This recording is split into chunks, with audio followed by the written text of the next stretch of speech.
बस 10 भेजी दाल करारी दाल मामे कलोनी फाटक पे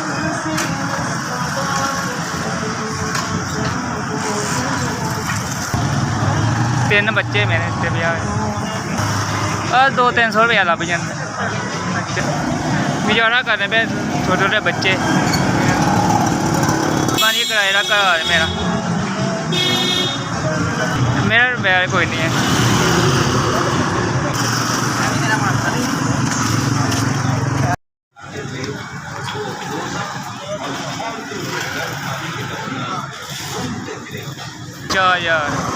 चार हजार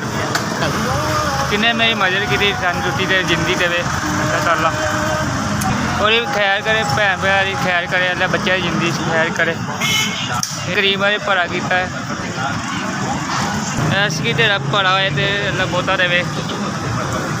मदद की।